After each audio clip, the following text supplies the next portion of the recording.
What is up, guys? Welcome back to another show, and it's about that time again to have Kevin Campbell back on the show. How you doing, Kev? I'm good, thanks, Dan. How are you, mate? How are you? Yeah, not too bad, mate. It's been a while, and it's been a month since you've been back on, and lots has happened. Well, we did say, didn't we, that we'll have a look at it in a month to 6 weeks and see where we are, because obviously the last time we had a podcast, we weren't doing so well, were we? So this should be a quite a bit better, at least. Yeah, definitely. Kev, I wanted to ask you. Let's kick off, and so let's break it down, because quite recently we've obviously had the loss to Wolves, the loss to Villa. Let's start with those first. Where obviously the Wolves game was a little bit more disappointing because we'd had such a brilliant first half, and then the second half it just all fell apart, didn't it? If we're being in true Arsenal fashion, it all fell apart. Well, it kind of fell apart at the end of the first half, didn't it? With the decision, which is sometimes taken out of your hand by the officials and VAR. It was a difficult one to take, because if we're honest, and this was indicative of how we've been doing, we should have been 3 goals up before we even got to that situation. We should have been clear and gone. We missed good chances. Pepe scored a really good goal. We looked aggressive. We looked sharp. We were playing the ball forward. But if you don't bury teams in this league, Dan, and you give them a chance to get back in it, you leave yourself vulnerable. And second half, we fell apart a little bit. Not in the sense that we didn't try and fight, but in the sense that we had a little rush of blood to the head from the goalkeeper. He came out and got himself sent off. So in the end, we ended up with 9 players. 9 players, give a good account of themselves, but you're not going to win with 9 players against 11 in the Premier League. So unfortunate, we lost that game. Yeah, and on their 2 red cards, do you actually think they were red? Obviously, the Leno one was, but the David Luiz one, do you think that was a clear red card? No, I thought it's a penalty, and I know people say he didn't go to touch him or whatever, but contact was made, whether it's Luiz to the player or the player to Luiz, contact was made. You can give a penalty. I don't mind a penalty. You could give him a yellow card. A yellow card would have been common sense, and I would have fancied us to beat Wolves. But to get the double bubble, not only do we concede a penalty, Dan, we get our centre half sent off, and then obviously we have to adjust. A decision has to be made who comes off. We're always going to be up against it with 10 men anyway, but that just handed the initiative to Wolves, who were going through a very difficult period. They scored a great goal. We just obviously couldn't get going again in the second half, and we ended up losing the goalkeeper as well. So it was a tough one to take, Dan. There was a lot of frustration. That was a tough one to take. And just on the David Luiz situation as well, I've seen lots of reports suggesting that because he's got a history, that's why the red card was given. I know, Dan. Dan, which actually is a disgrace. You should be officiating on what you see, not the history of a player. So for referees or whoever to come out with that absolute drivel just tells you that there is an agenda behind the scenes. Now, the extent of the agenda, I don't know. But to even come out with that narrative, Dan, no, it's very, very disappointing, and it's one that I don't accept. No, I'm sort of with you. I'm maybe not as with you onto the point of the agenda, but I'm sort of with you that a player's past mistake in previous games should not be brought into future games. It should be a game by game basis. because you don't, Yeah. you don't judge players on, you don't send a player off, because he got sent off so many times, he's had a history of doing this, so we'll send him off. That, for me, that's just a little bit mucky. Well, what I mean by agenda, Dan, isn't an agenda against Arsenal. I mean it's an agenda for the referees, for people who's got form. Do you understand what I mean? So it's not just Arsenal. If somebody commits fouls before and has had red cards, you've got to officiate what you see, not that he's got form from previous. So it's not just an agenda against Arsenal, it's an agenda against football, because it's ruining football. That's what I mean. Sorry, I don't mean agenda against Arsenal per se. So that was very difficult to take. And look, the referees and VAR, it just seems like it's a mess, Dan. It's a mess. And here we are again talking about it. We shouldn't even have to be talking about it. It should go virtually unnoticed until a decision has to be made, and they should be getting 95 to 99% of them right, not more wrong than they get right. What do you think the problem is? Do you think it's VAR itself, or do you think it's the officials? Because I've said for quite a long time that I think VAR could be successful if the right people are in charge of it.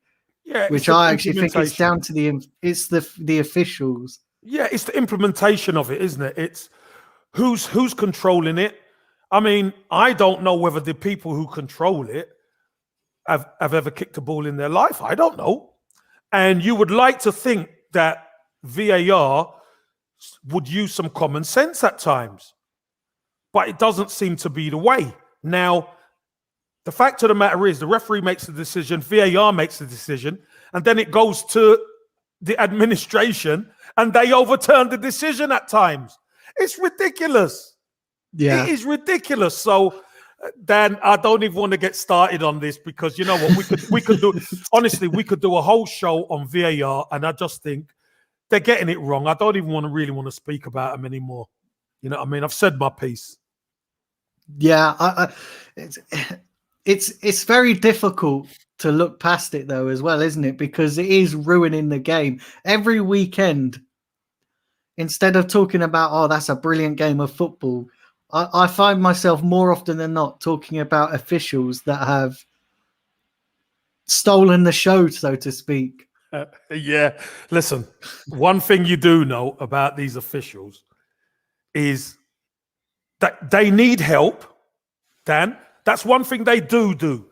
They need some help, okay? But the help that they need isn't coming from VAR. So, you know, what's happening? And why do they officiate differently to everybody else in Europe? It's ridiculous. So that's the arrogance. It's arrogance, really, to think that we're better than everybody else when, you know, at the big tournaments, we don't really have referees in it anymore because we're not good enough. Yeah. So, our officials are just appalling. Yeah, you know, that just goes to show. Our officials are just terrible. You know, yeah, that just goes to show that, you know, we shouldn't be overconfident on anything. We should be willing to learn and better ourselves. But it just seems there's an arrogance around the Premier League, and they're not getting the job done. Yeah. Like you said, I guess we could talk about this forever, but you know, and that's the thing as well. You know, it something does need to be done about it. Whether that happens or not is another matter. And I've always said as well, it's not just the officiating in games that is a problem. It's all these, you know, appealing of red cards is so inconsistent as well. You know, I remember, you know, David Luiz's didn't get overturned, but the Southampton players one did. Bednarek got overturned. Yeah, Bednarek's got overturned. And I just look at that and think there's so many inconsistencies in the laws of our game that's messing up the game.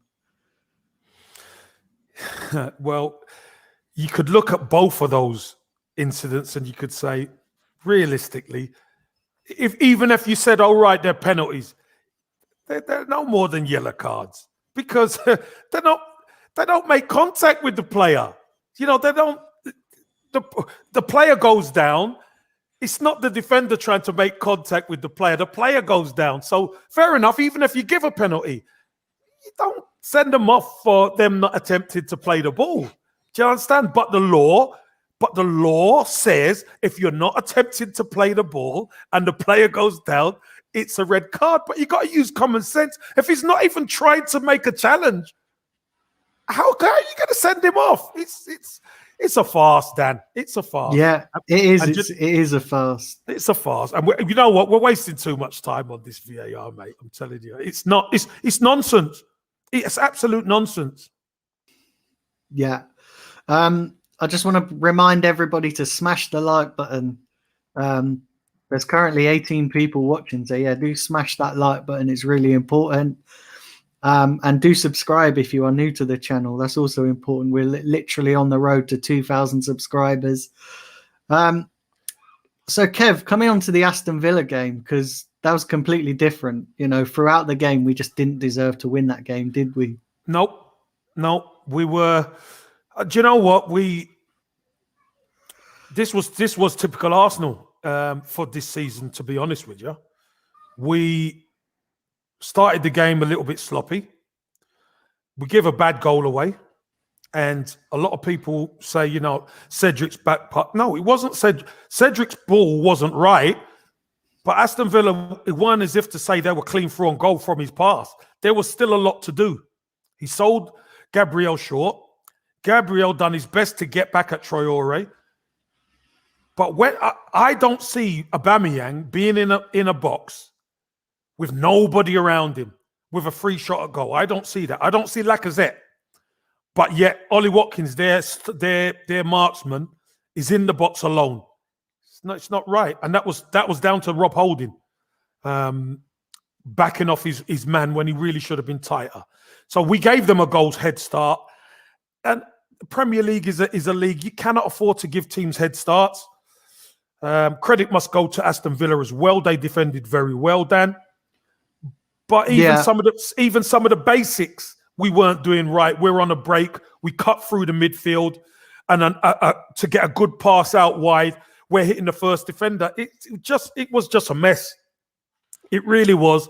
And I think we could have still been playing there till today, and we wouldn't have scored because it was just one of them days. Yeah, and I also think Arteta's substitutions didn't help us, to be quite honest. I just it absolutely baffles me as to why he keeps bringing on Willian, and the guy does nothing in each time he brings him on, and yet he gets picked over Martinelli. Yeah, but sometimes you got to understand, Dan. Martinelli's been out injured for a long time. He's had a couple of scares. One of the games he got injured in a warm-up, didn't he?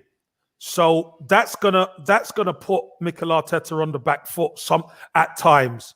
Look, I'm not saying that Martinelli isn't a wonderful player, because he is, but I think Mikel Arteta is going to box a little bit clever with Martinelli and make sure he gets a good few months under his belt training, because he chucked him in against Chelsea. And he done fantastically well. He put him in against Brighton. He didn't do so well. He was okay. Didn't do so great. And then obviously was the game after that. He kind of pulled up in the warm-up, and we all thought it could be a bad one, but it wasn't. So maybe he's just boxing a little bit clever with him. Listen, it's again, I speaking about the manager making substitutions, you're not always going to agree with the substitutions the manager makes. The manager makes them for a reason. Maybe not because Willian he's had a nightmare at the football club. Yes, I agree. He has had a nightmare. But the manager is the one who makes the decisions. And unfortunately, I don't think because Willian came on, we couldn't score. I thought we were awful on the day. So I don't think it's Willian coming on. I just thought whatever we done, we didn't look like scoring at Aston Villa. But there was,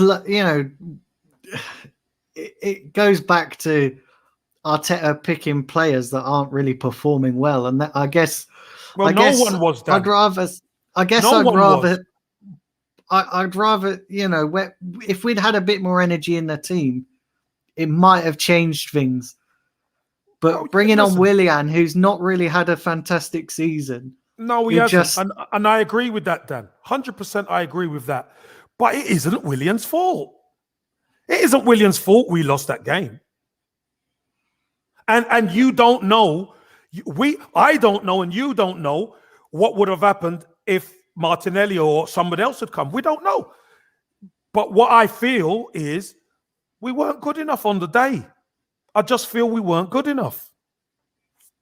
I just feel with Martinelli, if he'd had a bit, if it's kind of like if he'd had a chance, and Williams had so many chances, but these youngsters aren't getting enough chances, and it's like youngsters who are not getting enough chances.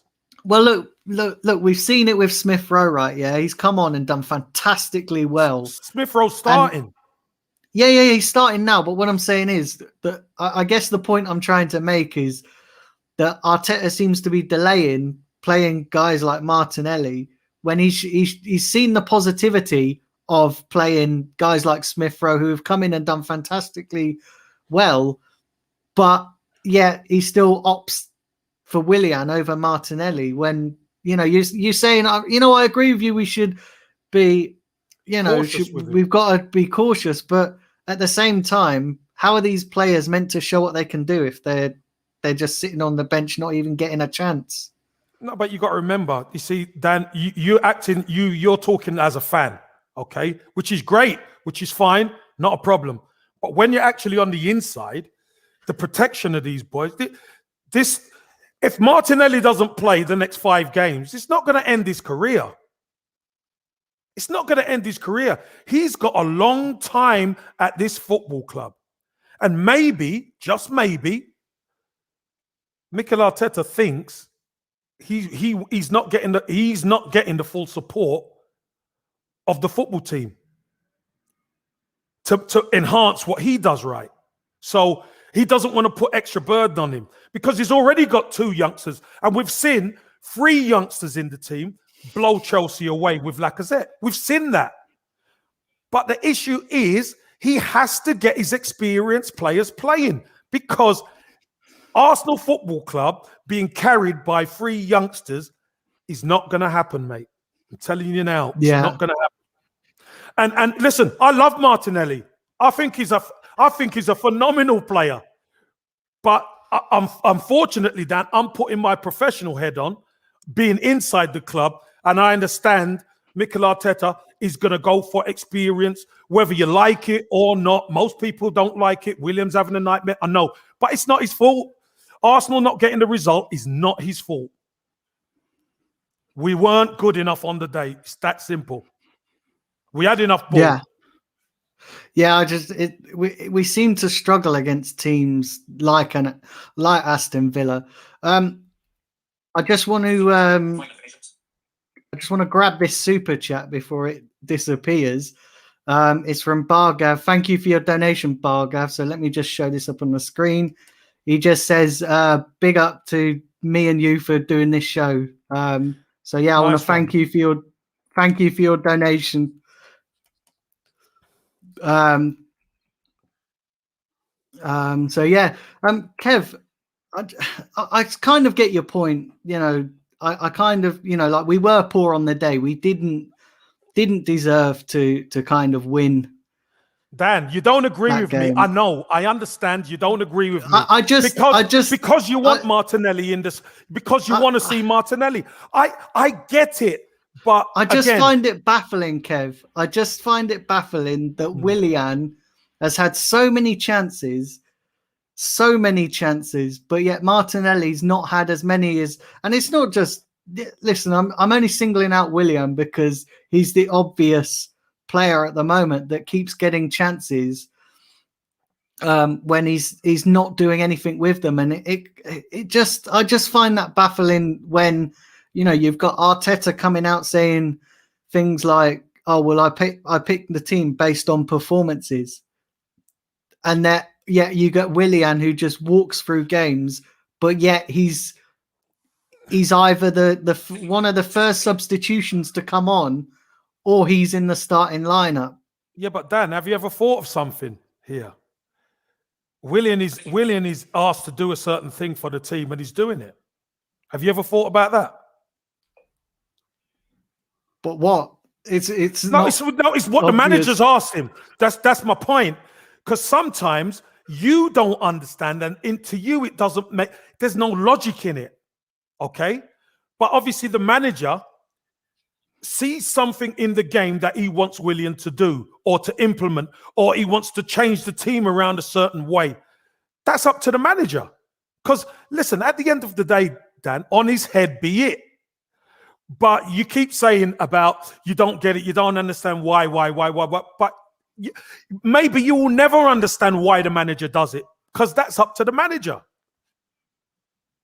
I mean, I've seen somebody put in the comments here that it could be to do with something in training, but the thing is, you can't pick players based on training alone. You've got to see something on the pitch. Dan, that's where you're wrong. No, if you remember when Mikel Arteta took over, he said the culture at the club is going to change. It's how you perform in training in the week is going to determine whether you're involved at the weekend. And we've seen Maitland-Niles last season and this season be involved and not be involved because of his training performances. We've seen it.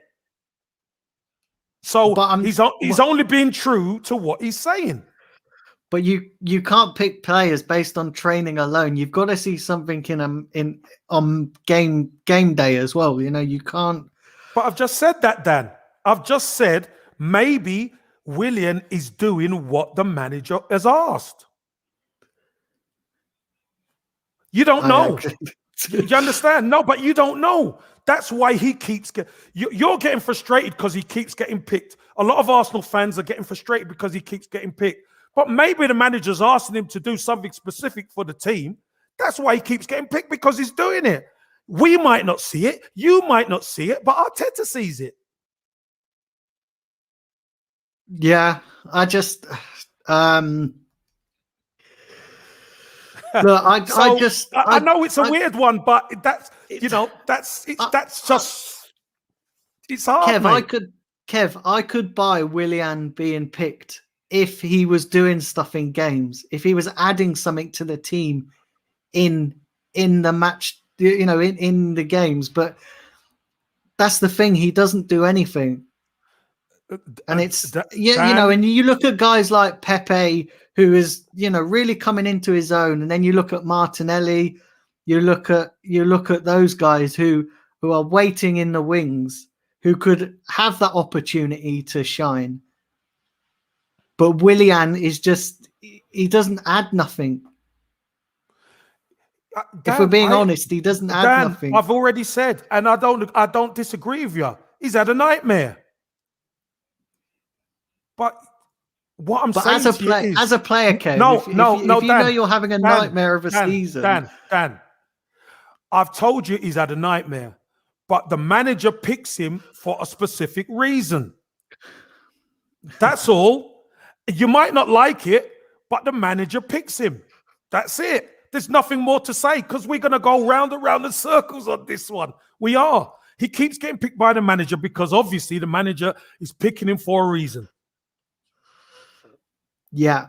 I just want to bring in this other super chat. It's a question for you, Kev. He said, it's from Randy. He said, who's better, Leno or Martinez? I think Leno. I think Leno's been great this season for us. Obviously, had a crazy, sending off at Wolves. But I think I think Leno's been really good. I think he's been a lot better with his feet as well. And listen, I've got no problem with Leno at all. Martinez is a good goalkeeper, but Leno's our number one, and I'm happy. Got no problem with Leno. Yeah. So just going back to the Willian from DWTT said, what are you seeing from Willian? What does he bring to the field in terms of game day experience.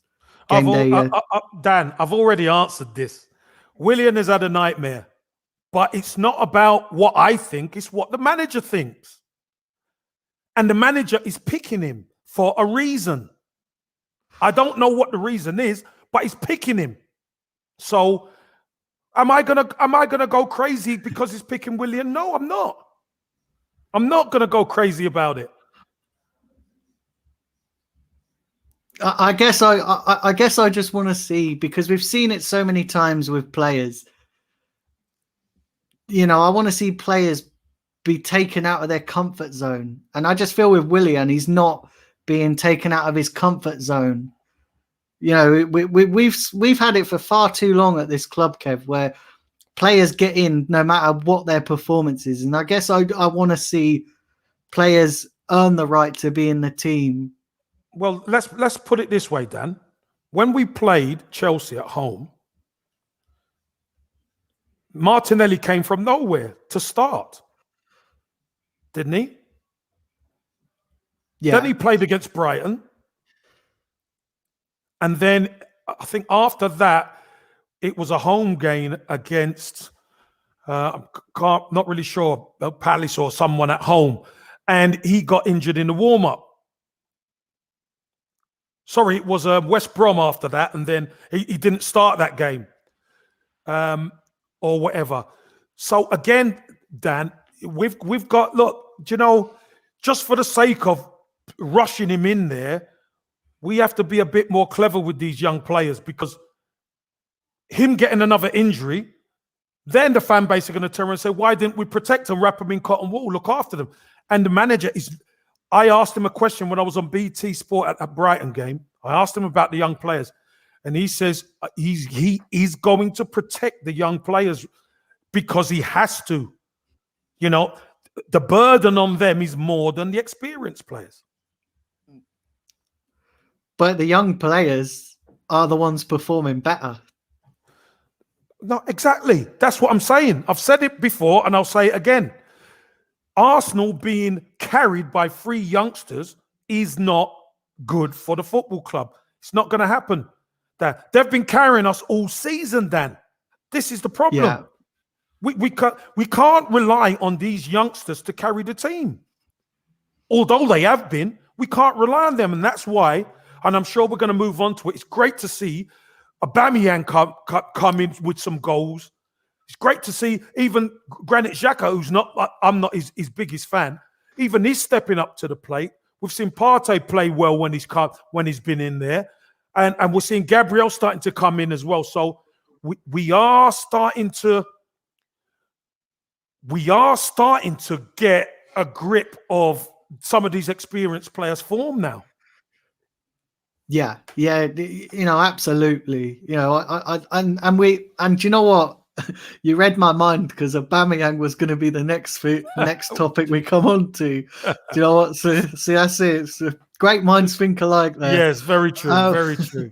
But listen, it was so refreshing on Sunday to see Aubameyang not only play well but score a hat-trick. And how much does that mean for him and his confidence?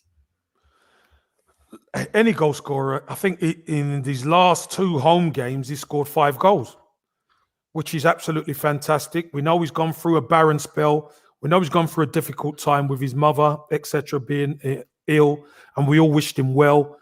But a goal scorer thrives on goals. And when Aubameyang's scoring, he's got that infectious smile. He looked a lot more like himself, Dan, against Leeds. And I think it was helped by that midfield. The midfield ball players who could give him the ball when he wants it and are happy to give him the ball. They don't hog the ball. They pass it. And a quality Saka and Smith Rowe. I thought Odegaard had a decent game. Uses the ball very well. He's very intelligent on the ball. And Ceballos, I thought, had a good game in midfield. So I thought the team was kind of geared to help Aubameyang. And boy, he came up trumps for us.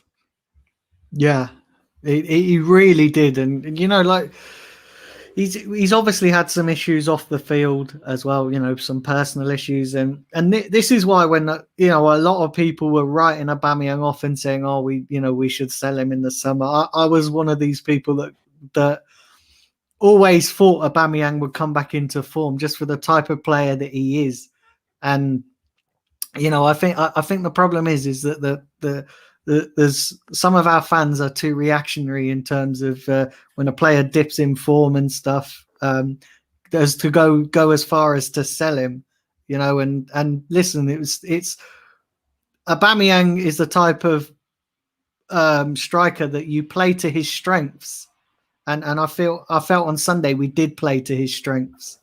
Yeah, I think the key is Aubameyang likes the ball in certain areas, and he likes to be able to run at defenders. He's not so great with his back to goal so much, but he likes to get into positions. That's why you tend to see him drift out to the left a little bit, because then he could pick the ball up and he could start being direct, i.e. his first goal. But I thought the team was set up right because our wide players could move inside. Odegaard, Smith Rowe, they could move inside and operate from there. They leave that space out to the left that Aubameyang could exploit. And I thought it worked really well. Saka was causing all sorts of havoc on the opposite side. So I thought it worked pretty well. And we surprised Leeds with the lineup. We surprised Leeds with the way we played. I thought we played excellent in the first half. And probably 5 minutes in the second half, getting 4-0 up. And then what do? We lose a little bit of energy in the midfield, and we decided to sit on the 4-0. And you know what Leeds are like? They don't sit back. They keep going for you. And they got 2 goals back. I don't think we're ever going to get into panic mode, but sometimes we've got to keep our foot on the neck of the opposition. Yeah, I must admit, when they got their 2 goals back, I was nervous because I was listening. It's so Arsenal-like to go 4-0 up and then concede 4 goals. So I was a little bit kind of this shades of away at Newcastle all over again. God. Yeah, do you remember that game? Mention that. Don't ever mention that to me. Oh my God, that was a killer. Oh. It was horrendous, absolutely horrendous, and that did go through my mind on Sunday. I was like, "Oh my God, it's going to happen all over again." But thankfully, we managed to see the game out. Out. What have you made of Odegaard, Kev? Because I think he's done from what we've seen of him, and I know it's very early days, but he seems to be doing okay, doesn't he? Yeah, he seems to have settled pretty well. Like I said, it's his first game in probably about 3 months. And I thought his use of the ball was excellent. And sometimes he didn't do anything spectacular, Dan. But what he did, he done well. He's a very intelligent player. Just the right weight of pass here, the right, the right flick there, the ball driven into somebody around. I think he's an educated player. He's a good young player, talented player. And I think he's only going to get better. You see the way he linked with Smith Rowe. I think there were many people questioned. I got questioned about it before. Could Smith Rowe and Odegaard play together? Well, you saw it. They can, to devastating effect. And then you chuck Saka into that. All of a sudden, you've got a dangerous trio operating in that midfield and just behind the front player. Yeah, and you mentioned Saka there as well, and Saka was absolutely fantastic. Absolutely, I think he is going to be one of our top players. If he isn't already, he's going to be an even bigger player for us in the coming seasons, because he just gets better and better as the games and the season progresses. Well, you think about this, Dan. And this is one for people in chat to even think about. All throughout our difficult time, Saka was the one bit of shining light we had. He was the one who was carrying this ship. he gets his Hale End buddy, Smith Rowe in, and Yeah. Martinelli for the Chelsea game, and all of a sudden they change our fortunes with mature performances beyond their years. And if we're honest, Saka, hands down, has been our best player this season. Hands down. He's been carrying the Arsenal at 19, 20 years old. That's crazy. And, you know, he's got a good Robin in Smith Rowe. Martinelli has played his parts at times. Now Odegaard's there. Obviously, he's a little bit older, 21 years old.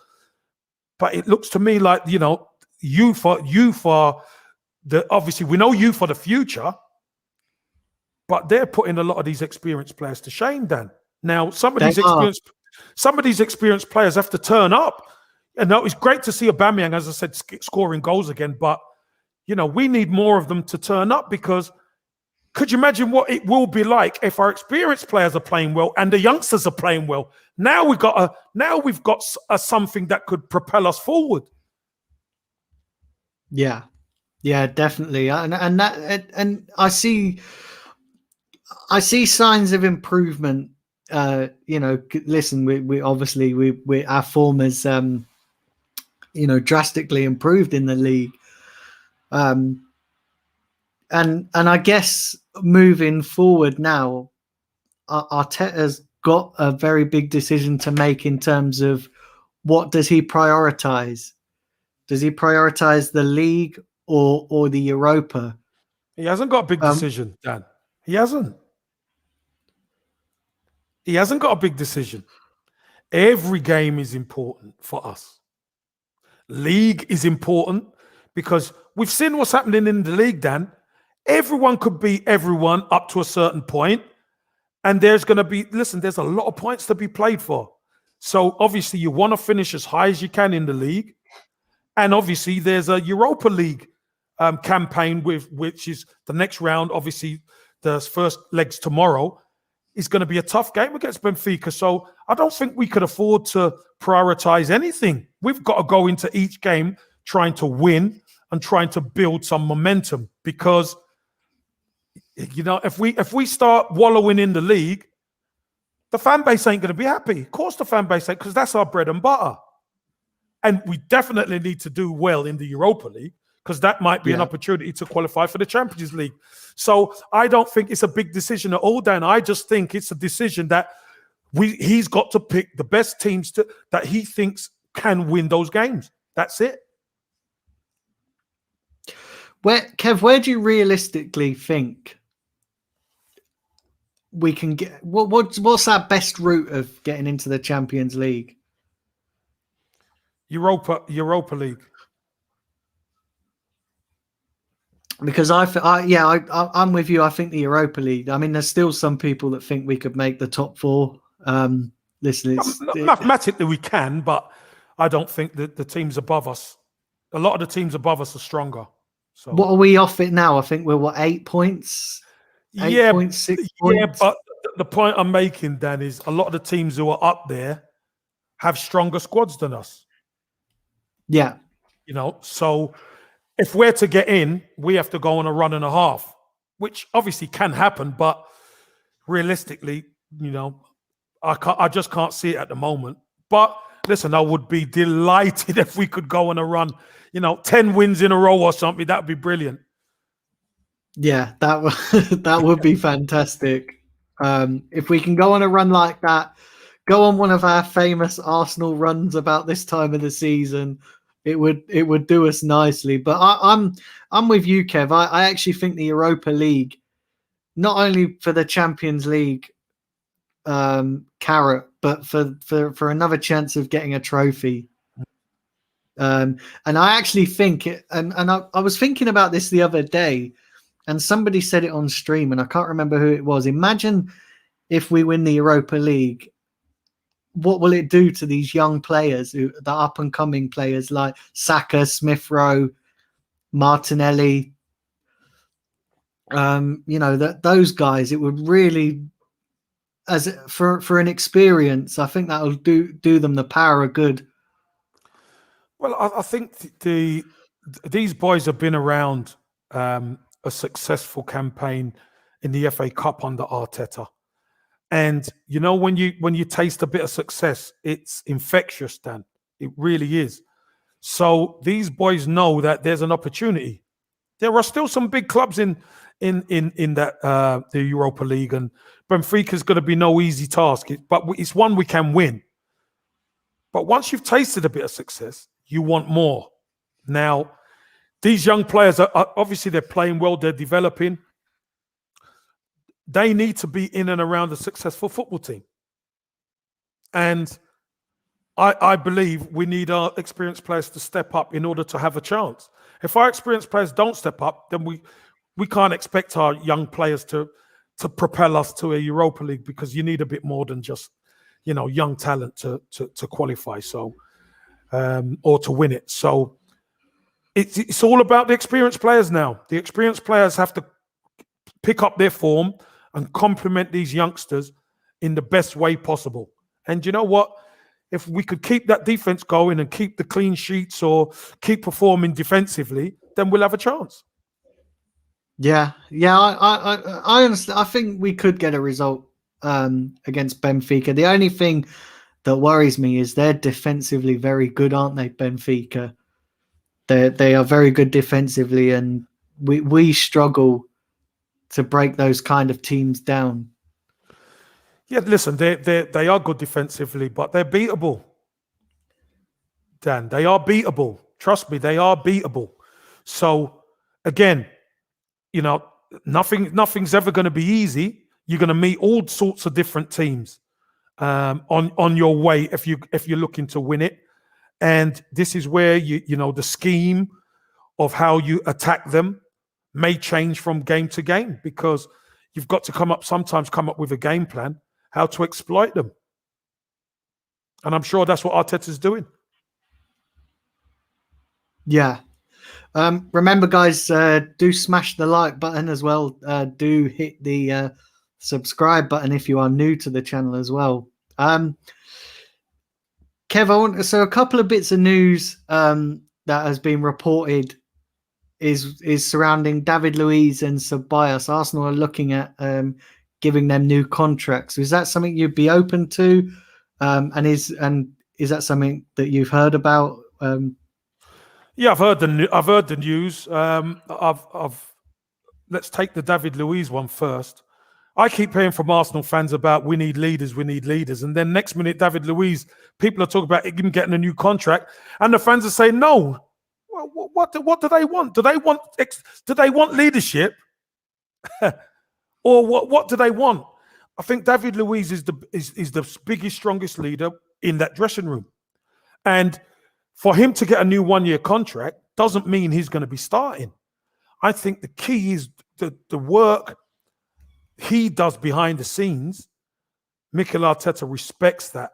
And don't forget, end of the season, Saliba comes back. He's going to be in and around that team. We look at Gabriel and we say he needs a partner. And whether that's going to be Pablo Mari, or it's going to be Holding, or it's going to be Saliba, having 4 or 5 centre halves ain't necessarily a bad thing, because at times it allows Mikel Arteta to play free at the free centre halves. And if there's ever any injuries, David Luiz with experience could always come in and do a job.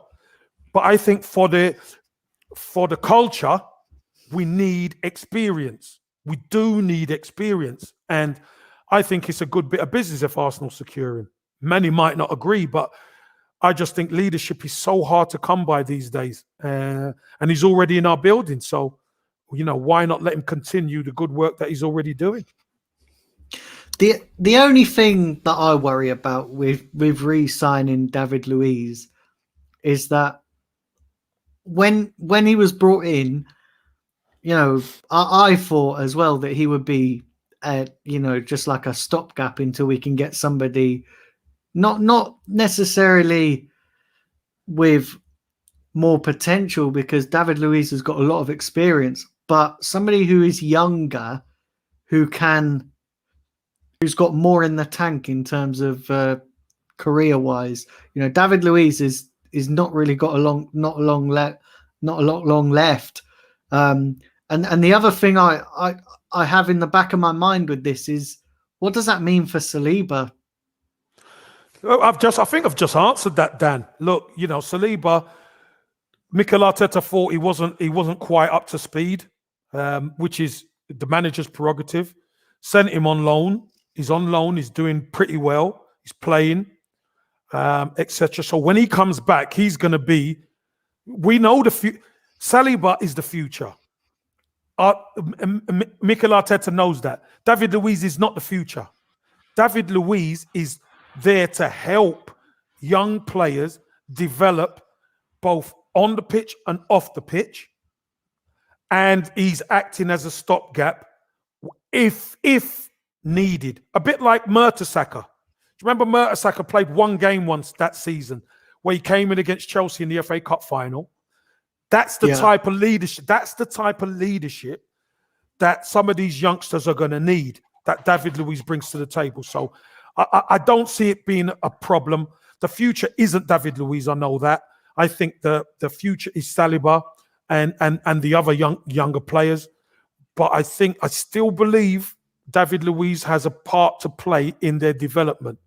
And I think Mikel Arteta respects that. Every manager has some experienced players or wants to have some experienced players to be able to police and control the dressing room. And obviously it wasn't there before. He's had to get rid of the dead wood.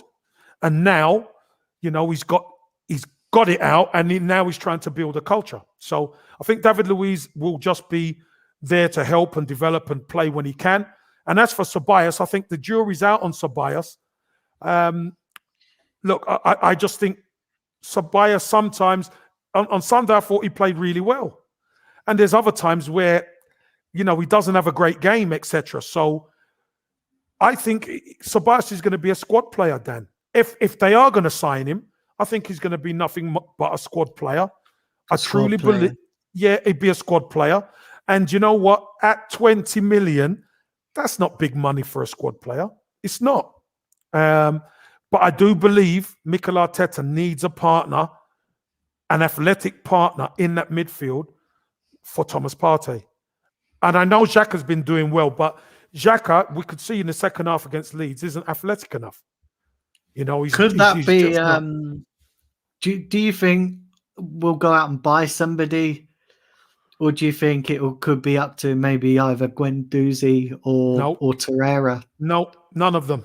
It'll be none of them. Do you honestly think? Do you really not think? Because I had this.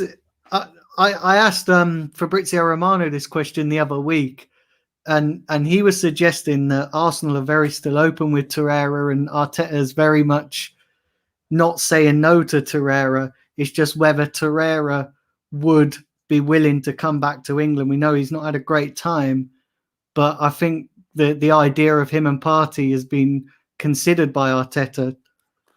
I don't think so.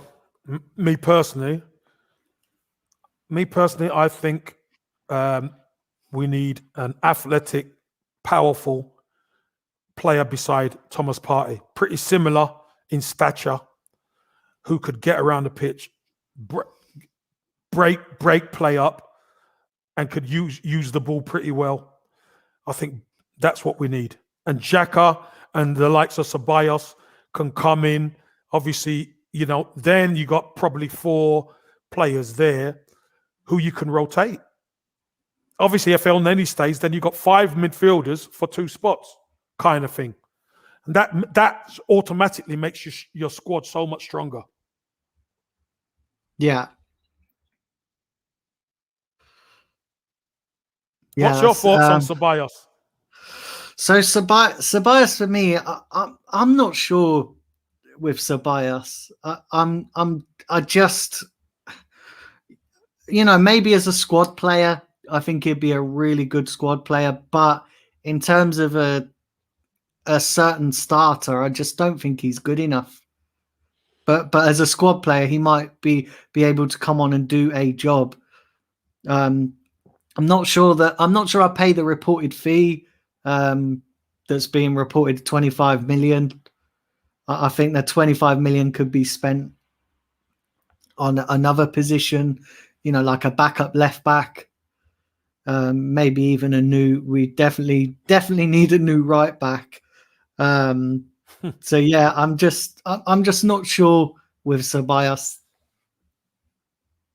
Yeah, again, I think Ceballos will split the fan base. Look, again, the especially in COVID, etc. This time, 25 million, is that a bit too pricey? If Arsenal, if they said, all right, we'll do a deal at 20, will that suffice? Because that isn't big money at all. 25 million isn't big money when you consider it, but I understand what you're saying. You'd rather spend 25 million on another position. You could probably get a first choice right back for that money. But again, we are in the phase of play. We are in the building of phase 2, and phase 2 is we've got the Deadwood out. Now there's gaps in the squad. Now we need to bring people in, and obviously Ceballos is here, but he's not our player at the moment. So, if he goes, the point of the matter is, Dan, if he goes, we still need somebody in that midfield. Do you know what I mean? And we probably need 2. If he goes, we still need 2 in that midfield, probably. Yeah, no, you're definitely right, Kev. We need to sort out that midfield once and for all. We need to start maybe getting the balance to that midfield. Mm-hmm. Yeah, definitely. 2 questions from ZH. The first one is, do you ever hold any grudges not being able to play for England? And the second one is, who is the best strike partner you've ever played with? No. In football, you can't hold grudges about anything. Whether you get picked or you don't or whatever, you can't hold any grudges about that. And the best strike partner I played with was got to be Ian Wright. Got to be. Yeah, Ian Wright was quality. He was a quality player. But that's on and off the pitch. He was bloody mad. He was brilliant. I can just imagine that of Ian Wright as well. I can imagine him being a character. Oh, tell you, absolute character. Nutcase at times, but brilliant guy. Brilliant brother. Yeah. So Kev, who I wanted to ask you a question myself. Who is the so we talk a lot about surprising Arsenal fans. Who has been the most surprising Arsenal fan for you? Surprising? What do you mean? Yeah. Well, surprising in terms of someone who is an Arsenal fan who you didn't think would be an Arsenal fan, sort of thing. Nelson Mandela. Really? Nelson Mandela. Did you ever meet Nelson Mandela? Yeah. Met him when we went over to, was a pre-season tour of South Africa, and we met him there. And absolute top guy, and used to call me from time to time when we won after games. So wow, that's surprising. That really is you surprising. Seem a bit stunned there, Dan. You seem a bit stunned there. Yeah, Nelson Mandela. Yeah, that is really surprising. So it's come up a few times, so I'm going to ask it. What do you think is going to happen with Balogun? What do you think? What have you heard, or what do you think from a personal point of view is going to happen with Balogun? To be honest, Dan, I don't know. Obviously, there's a narrative coming out from the club that Balogun wants to stay. Obviously, we've seen the links that he's been linked with going to Germany or going abroad, etc. There's also been hype about him wanting X amount a week and all that kind of thing. So I don't particularly know. I don't know the lads. I don't know who his representation is or whatever. But if he wants to play for the Arsenal, then he's going to have to sign. That's the bottom line, because obviously he's a gifted kid, he's talented. But if he's not going to commit, then he's not going to play. It's that simple.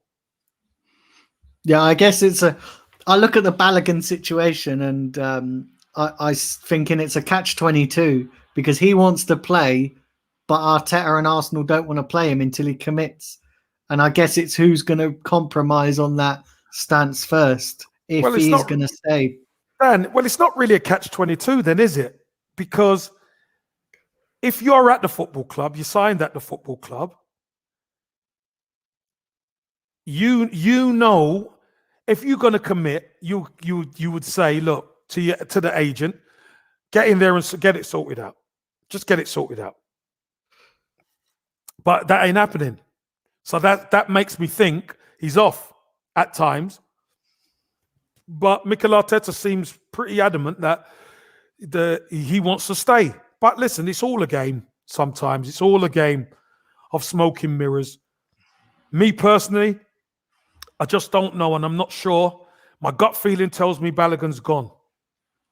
Because a club like Arsenal does not have a player like that not signed up. That's for sure. Yeah, because I mean, Arteta seems to think that he's got a good chance of staying. I personally think he's going to be gone as well. I think if he was going to sign, he would have done it already. Well, you'd like to think so, Dan. Definitely you'd like to think so, because, you know, you'd like to think you could, if he wasn't going to be involved with the first team, you could have loaned him out. You could have loaned him out in January. So he could be getting valuable minutes at another club. So he understands, you know, he's learning his trade, etc., etc. But the fact of the matter is nothing happened. He's still playing for the 23s. Obviously, we know he's a big talent, but I just don't see any movement on the contract or signing or anything. So this says to me that, you know, he's just seeing he's running his contract down and he's going to be gone. Yeah. There's a question here in the chat because we're getting close to the end of the show now. So I just asked this question. Do you rate Bellerin? At the minute, no. I think there's better right backs. I think Bellerin I don't think he's really been the same since he's had that injury. And I know sometimes it takes a little while to come back, but I don't think Bellerin was a great defender anyway, Dan, if I'm honest. I think at the time he was quick. He was better going forward than he ever was at his defending. Saw him get a little bit exposed against Leeds in the second half, getting a ball passed inside him where, you know, for a fullback, you can't allow that ball on the inside of you. You have to let everything go in front of you. So, you know, I think he's limited defensively, and I think that's a spot that may come up for trade by the football club, because he's a saleable piece. You know, we could trade him in for some money, and I'm sure we could get a more recognised right back in. Yeah. And just two final questions from me, Kev. The first one is how many points in the Premier League do you think we can get out of the next lot of games? Listen, we've got some tough games coming up. And then just finally, your score prediction as well for tomorrow. Probably you say what, the next 5 games? Yeah. Out of the next 5 games, if we got 9 points out of the next 5 games, I think we've done well, because there's some tough games in there. Some are winnable, some are very difficult. Obviously, they're looking at Man City, etc. But, you know, we can beat these teams. We've proven we can win. So, you know, if we can get 9 points out of 15, if we could get more, hey, listen, I'll take your hand off now. Trust me, I'll shake your hand now. But I think if we could get 9 points out of the next 5 games, I think we've done well. And the score prediction for tomorrow, I think it will be 2-1 Arsenal. Wow. Yeah, I think we could, you know, we could get a result tomorrow, and I think, you know, I suppose it's going to help. Well, it depends. It might help us playing in neutral venues. it might help us a little bit. But I suppose it don't really matter, does it? Because there's no fans or anything there. So I suppose it's swings and roundabouts. Dan, we need all the help we can get at the minute. So neutral venue might be just what the doctor ordered for us. Yeah, definitely. Well, Kev, listen, I just want to thank you for coming on. It's always a pleasure talking to you, Kev. No problem, Dan. No problem. And thanks everyone for coming in the chat and joining and smashing the like and subscribing. And hopefully I'll see you again in 4 to 6 weeks, Dan. Yeah, definitely, Kev. Listen, it's always great having these monthly or just beyond that catch-ups. Yeah, like Kev says, guys, do hit the like button and subscribe if you are new to the channel. Listen, I will be back tomorrow with my preview about 1:30. So do look out for that. Listen, Kev, thanks again. Always a pleasure. Always a pleasure engaging with you guys in the chat as well.